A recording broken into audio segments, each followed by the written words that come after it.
राधे राधे। नमस्कार। जय श्री कृष्ण मेरे प्यारे साथियों। मैं विश्वेंद्र पोद्दार एक बार फिर से आप सभी का आपके अपने यूट्यूब चैनल BS पॉलिटिकल में एक बार फिर से हार्दिक स्वागत करता हूं। मेरे प्यारे साथियों, राजस्थान जी के अंतर्गत लक्ष्यभेदी बैच में जो हमारी क्लासेस चल रही हैं आपके RPSC first grade, second grade, REET, LDC, lab assistant, agriculture supervisor, BSTC, PTT सभी कॉम्पिटिशन एग्जाम के लिए क्लासेज आपकी इम्पोर्टेंट रहेंगी। आज हम राजस्थान जीके के अंतर्गत पढ़ने वाले RBSE और NCERT बेस्ड हिंदी ग्रंथ अकादमी की प्रमाणित पुस्तकों से तैयार किए गए नोट्स के आधार पर हमने ये क्लासेज आपके लिए लेकर के आए हैं। हमारी लाइव क्लासेज के अंतर्गत भी RBSE और NCERT जो बुकें हैं वो हमने चला रखी हैं। तो देखिए, शुरुआत करते हैं राजस्थान में जनजातीय आंदोलन।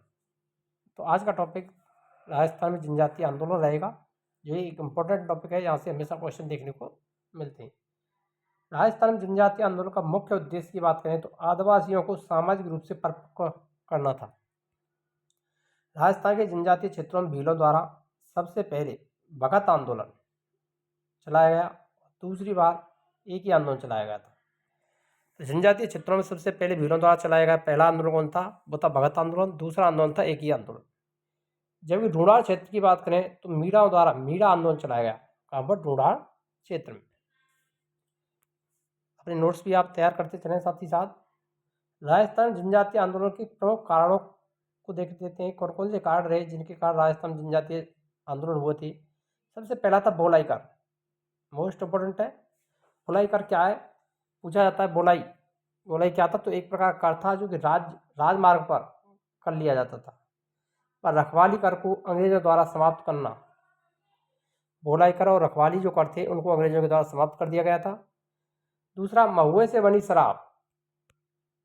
जैसे महुए से जो शराब निर्मित होती थी जिसे मावड़ी कहते थे, क्या कहते थे? मावड़ी को प्रतिबंधित कर दिया गया। रियासती सेनाओं को भंग करना और MBC की 1841 ईस्वी में स्थापना करना। भीलों के वन संपदा के अधिकार को समाप्त करना। अंग्रेजों द्वारा भोले वाले आदिवासियों का धर्मांतरण ईसाई धर्म में करना।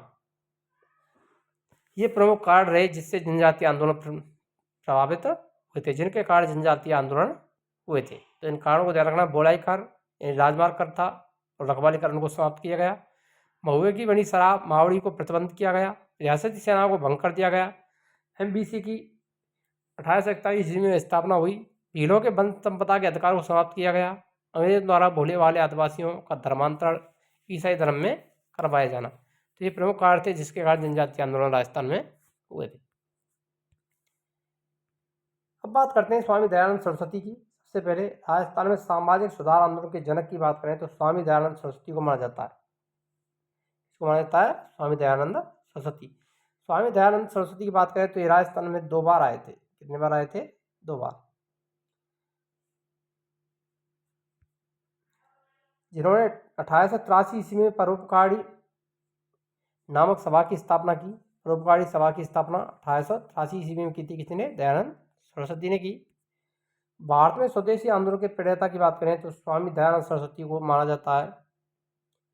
स्वामी दयानंद सरस्वती के जन्म की बात करें तो 1824 ईस्वी में टंकार गांव गुजरात में हुआ। मोस्ट इंपोर्टेंट है। अब इसी प्रकार के क्वेश्चन बनते हैं कि स्वामी दयानंद सरस्वती का जन्म कहाँ हुआ था?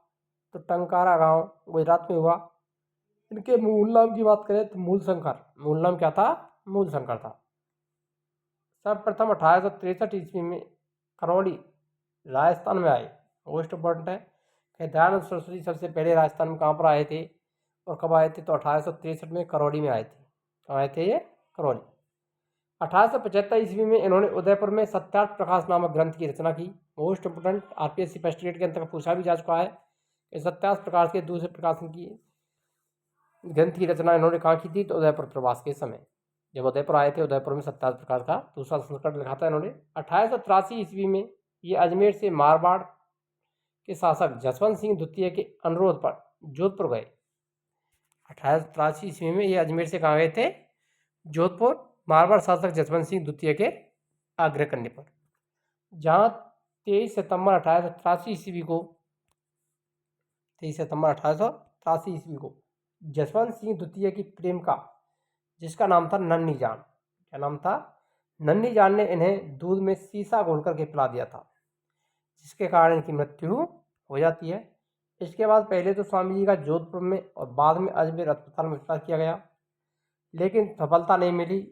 इसके कारण 30 अक्टूबर 1883 ईस्वी को स्वामी जी की मृत्यु हो गई। तो नन्ही जान के द्वारा दूध में शीशा घोलकर पिलाना भेज देने के कारण इनकी मृत्यु हो गई थी 30 अक्टूबर 1883।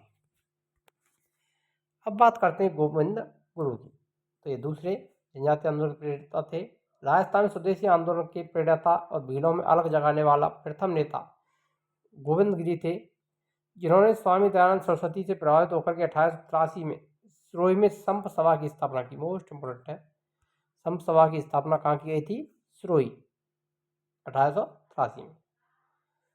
इन्होंने अपने शिष्य सुरजी भगत के साथ मिलकर के भगत आंदोलन चलाया। गोविंद गिरी ने सूरजी भगत के साथ मिलकर के कौन सा आंदोलन था? भगत आंदोलन।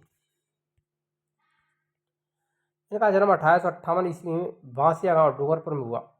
मोस्ट इंपोर्टेंट है, पूछा गया है कई बार एग्जाम में पूछा गया है कि गोविंद गिरी का जन्म कहाँ हुआ था? तो बांसिया गांव डूंगरपुर में हुआ था। ये एक बंजारा परिवार से थे। यही कौन से जाति से थे? बंजारा जाति के थे। ये भी क्वेश्चन बन चुका है यहाँ से। इनके गुरु का नाम था राजगिरी। क्या नाम था? राजगिरी। मोस्ट इंपोर्टेंट है, आगामी परीक्षाओं के लिए क्वेश्चन बनने की पूरी संभावना है। इनके शिष्य का नाम सूरजी भगत था। भीलों में जनजागृति का कार्य करने के कारण इन्हें भीलों का मसीहा कहा जाता है, जबकि आदिवासियों का मसीहा मोतीलाल तेजावत को कहते हैं। भीलों का मसीहा गोविंद गिरी और आदिवासियों के मसीहा मोतीलाल तेजावत।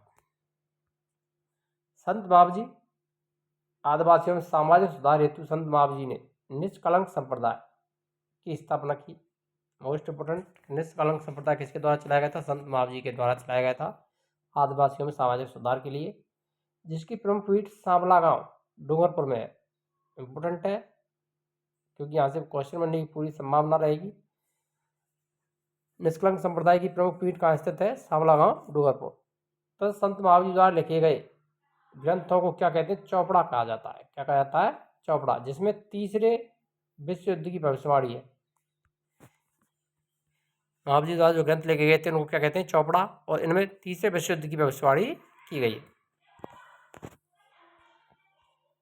भगत आंदोलन 1883 में गोविंद गिरी ने सिरोही में संप सभा, समान भाईचारा रखने वाले लोगों की सभा की स्थापना की थी। इस संप सभा में 10 नियम थे। कितने नियम थे इसमें? 10 नियम। इसलिए इसे दशनामी संप्रदाय के नाम से भी जाना जाता है। 1903 ईस्वी में अश्विन पूर्णिमा को संप सभा का पहला अधिवेशन मानगढ़ धाम बांसवाड़ा में हुआ था। मोस्ट इंपोर्टेंट है, यहाँ पर मानगढ़ हत्याकांड भी हुआ था, आयोजित किया गया, जिसकी अध्यक्षता गोविंद गिरी के द्वारा की गई थी। 1903 में अश्विन पूर्णिमा को संप सभा का पहला अधिवेशन बुलाया गया था। संप सभा का पहला अधिवेशन कब हुआ?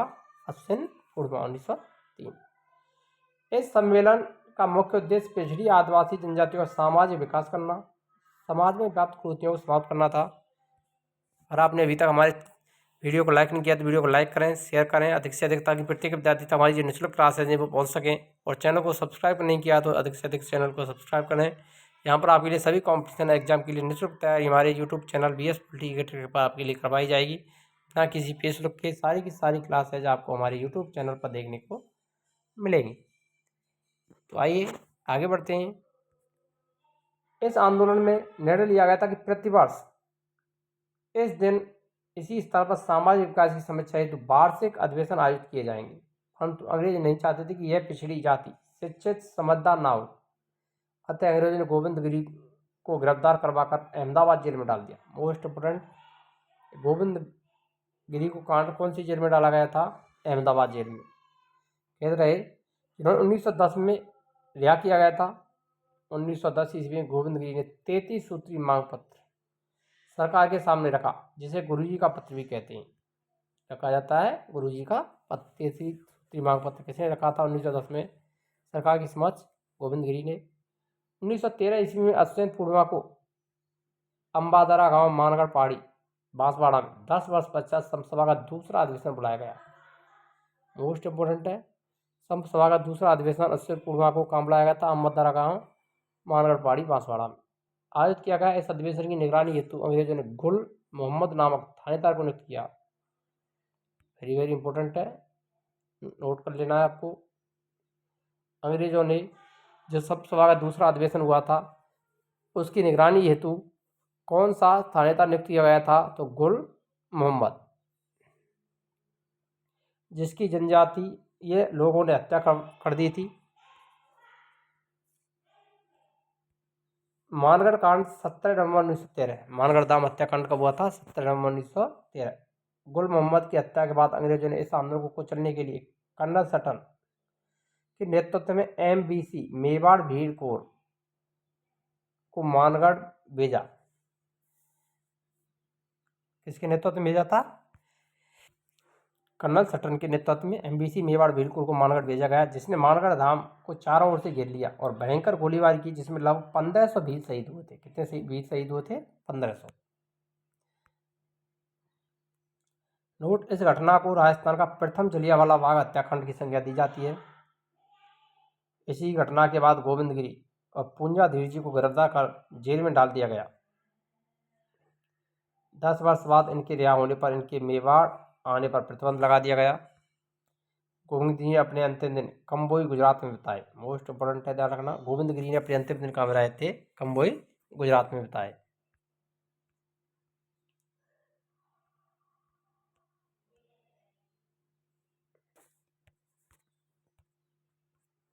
उन्नीस सौ 13 में गोविंदगिरी को गिरफ्तारी के साथ ही यह आंदोलन समाप्त भी हो गया। 1941 में गोविंदगिरी की मृत्यु हो जाती है। 2012 ईस्वी में गहलोत सरकार ने इस घटना की शताब्दी वर्ष के रूप में मनाया।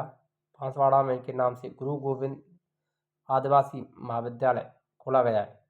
एक ही आंदोलन या भूमट आंदोलन, भूमट क्षेत्र के भीलों को अन्याय, अत्याचार, शोषण से मुक्त करने के लिए उन्हें संगठित कर एकता के सूत्र में बांधने के उद्देश्य से ये शुरू किया गया था। 1921 में इस आंदोलन का नेतृत्व मेवाड़ के गांधी के नाम से प्रसिद्ध मोतीलाल तेजावत ने किया। इन्होंने आदिवासियों का मसीहा व भीलों के बापजी के नाम से भी इनको जाना जाता है। भीलों के बापजी, आदिवासियों का मसीहा किसे कहा जाता है? मोतीलाल तेजावत। 1921 में इनके नेतृत्व में यह आंदोलन प्रारंभ किया गया था, भूमट आंदोलन। मोतीलाल तेजावत का जन्म 16 मई 1896 ईस्वी कोल्यारी गांव उदयपुर में हुआ। मोस्ट इंपोर्टेंट है, मोतीलाल तेजावत का संबंध किस गांव से है? तो कोल्यारी गांव उदयपुर, जो कि ओसवाल जैन परिवार के थे। तो जाति कौन सी थी इनकी? ओसवाल जैन। ये जाड़ोल ठिकाने के कामदार थे। 1921 में बैसाख पूर्णिमा को मोतीलाल तेजावत ने मातृ कुंडिया रासमी चित्तौड़गढ़ में इस आंदोलन का प्रारंभ किया। अतः तेजावत जी ने भूमट क्षेत्र में भीलों को शोषण से मुक्त कराने हेतु मेवाड़ के महाराणा फतेह सिंह को 21 सूत्री मांग पत्र भी भेजा था। जिसको भेजा था मांग पत्र? 21 सूत्री मांग पत्र महाराणा फतेह सिंह को, जिसे मेवाड़ की पुकार के नाम से भी जाना जाता है, जिसे पढ़कर के महाराणा फतेह सिंह दिल्ली के दरबार में नहीं गए थे। महाराणा फतेह सिंह द्वारा इन 21 मांगों में से 21 मांगें स्वीकार कर ली गई, परंतु 3 मुख्य मांगें भी थीं।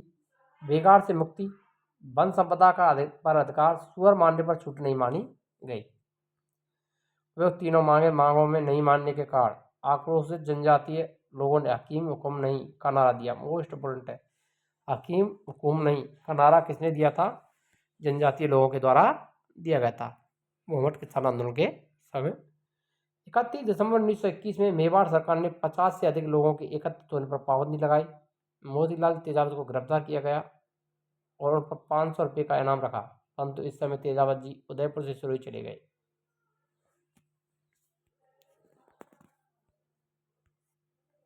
गांधी जी ने अपने यंग इंडिया नामक समाचार पत्र के माध्यम से भीलों को हिंसा न करने का आग्रह भी किया था।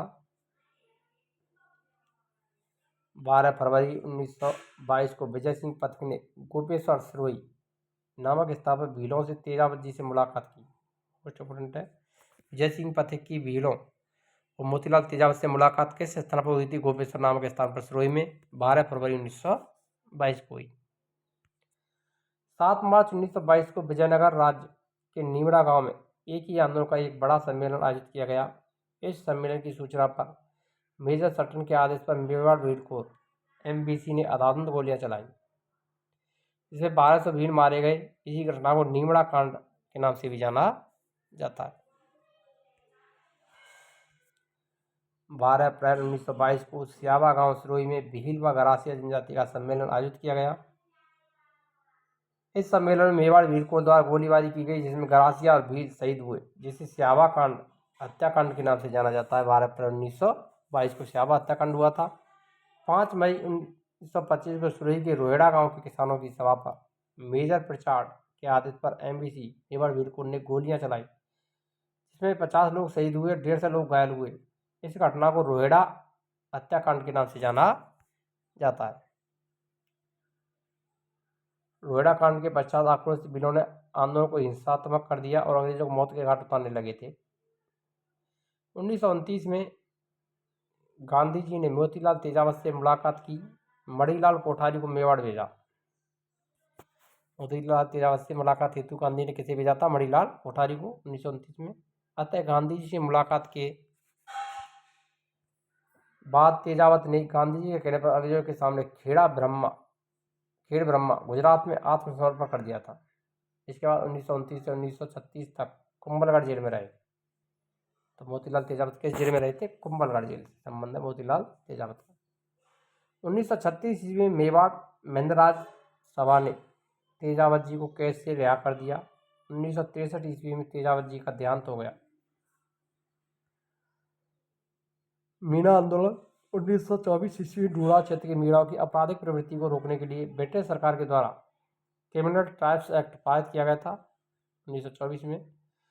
इस अर्थात चौकीदार मीणाओं को आपराधिक जाति घोषित कर दिया गया, जिसके कारण चौकीदार मीणाओं ने छोटूलाल जोरवाल के नेतृत्व में घोर विद्रोह किया था। मोस्ट इंपोर्टेंट है, किसके नेतृत्व में मीणा ने विद्रोह किया था?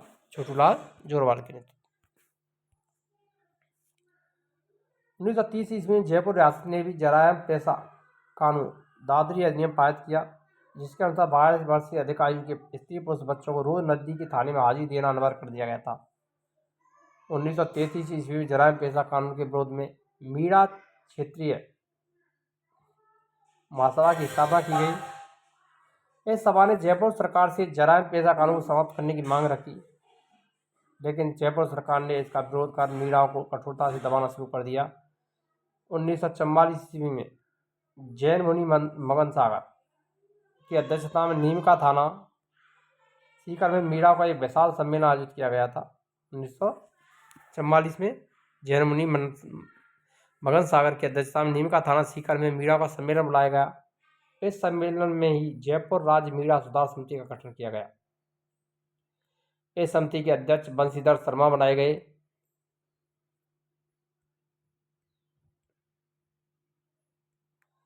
इस समिति के 3 सूत्रीय कार्यक्रम मीणाओं के सामने रखा था।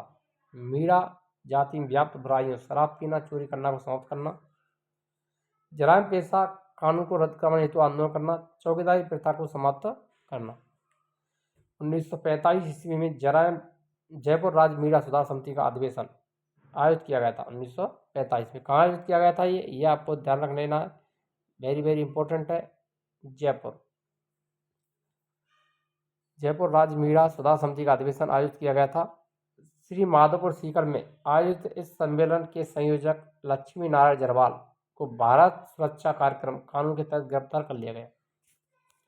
ये कहाँ आयोजित हुआ था? श्री माधोपुर सीकर में हुआ था।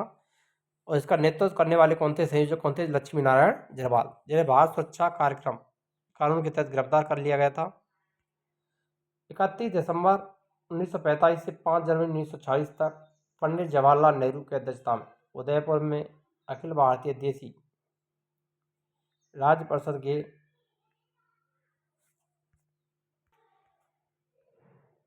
अधिवेशन में लक्ष्मी नारायण जरवाल ने AISPC के सामने जरायम पेशा कानून उन्मूलन का प्रस्ताव रखा। 1940 ईस्वी में पिछड़ी जाति के मसीहा ठक्कर बापा ने जयपुर राज्य तत्कालीन प्रधानमंत्री सर मिर्जा इस्माइल को पत्र लिखा, जरायम पेशा कानून को समाप्त करने की सलाह दी थी।